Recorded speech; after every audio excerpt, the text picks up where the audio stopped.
Okay, so our project was on respiratory syncytial virus, also known as RSV.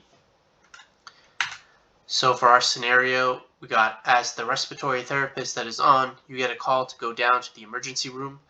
There is a 6-month-old Thomas with his family in the room. As you walk in, you notice that Thomas isn't moving around as much as you would see a 6-month-old normally do. Looking at Thomas, you notice he has a runny nose, and he is very warm to the touch. Thomas is already on 1 liter nasal cannula, and he is currently sating 94%. You listen to his lungs, and wheezes are present on expiratory. So, to identify the symptoms, if you did a physical assessment, you would notice that there's some nasal flaring. They'd have a cough, retractions, malaise, cyanosis, decreased appetite. And some things you'll hear with a stethoscope is you'll hear some nasal congestion, some wheezing, bronchi. If you did a chest x-ray, you would notice that the lungs have a lot of hyperinflation, patchy infiltrates, and the collapsed lung atelectasis. And if you took their patient's vitals, you'd see that they would have a fever over 100 degrees, tachypnea, hypoxemia, and hypercarbia.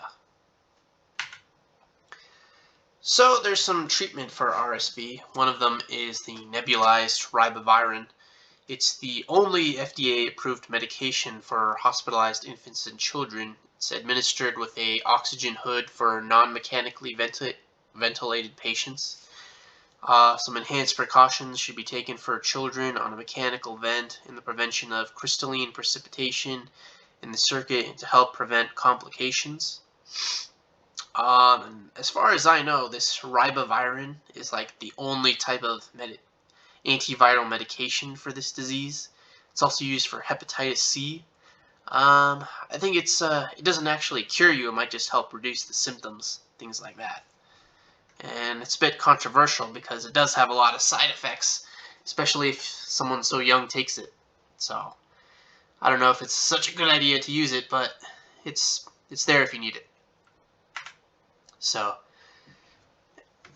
oh yeah, and some more treatment. At-home treatment includes bulb syringe to remove secretions, vaporizer, like a cool mist humidifier, frequently offering fluids, acetaminophen such as Tylenol. Hospitalization treatment include medication that opens the airways, bronchodilator, some oxygen therapy treatment, and IV fluids.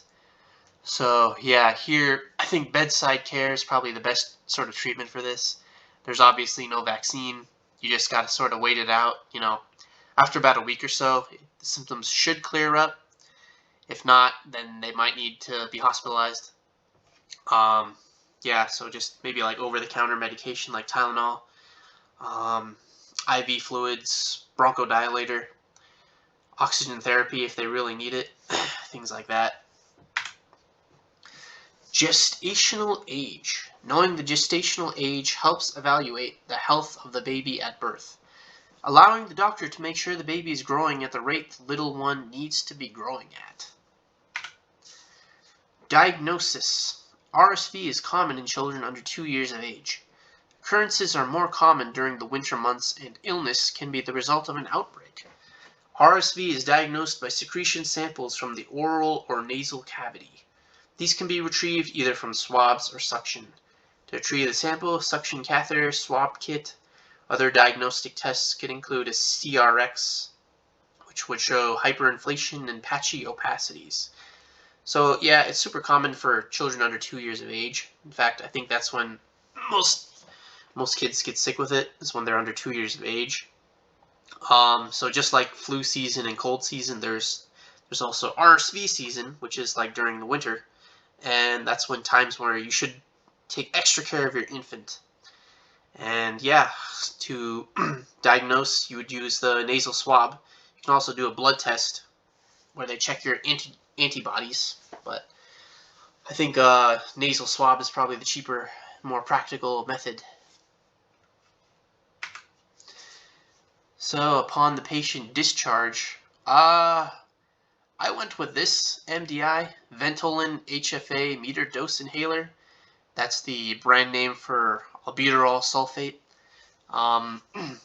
So I noticed that this patient has a lot of wheezing, so that might help with if they have some inflammation in their airways, that might help reduce the swelling. It's obviously not a cure. There is no cure for, like, vaccine, so maybe that just might help for the short term. Frequency of use, 2 puffs every 4 to 8 hours is needed.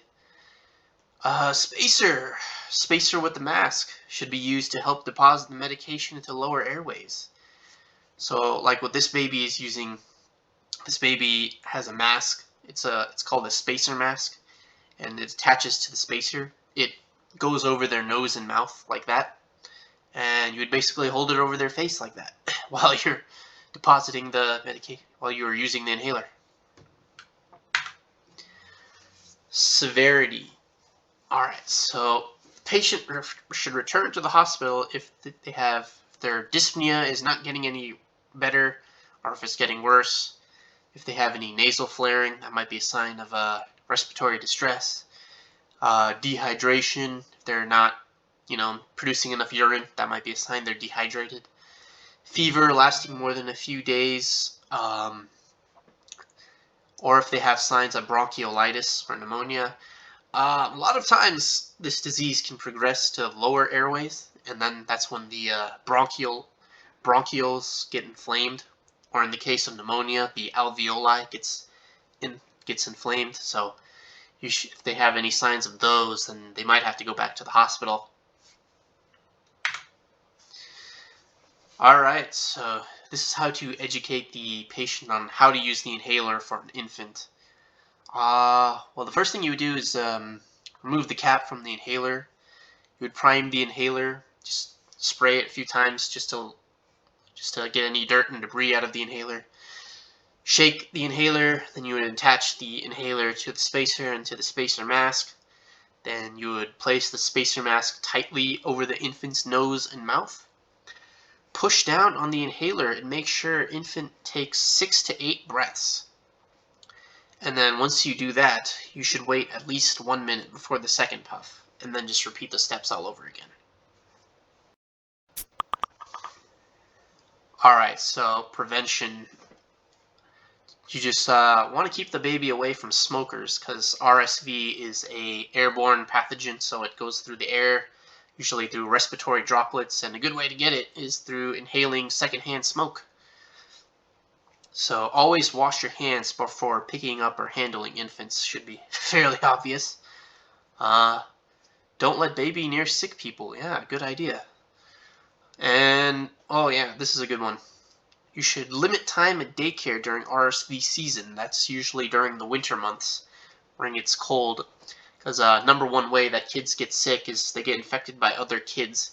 So, keeping the baby with you and not leaving them at daycare during winter might be a good way for them to not get sick. Alright, and that was our presentation. Any questions?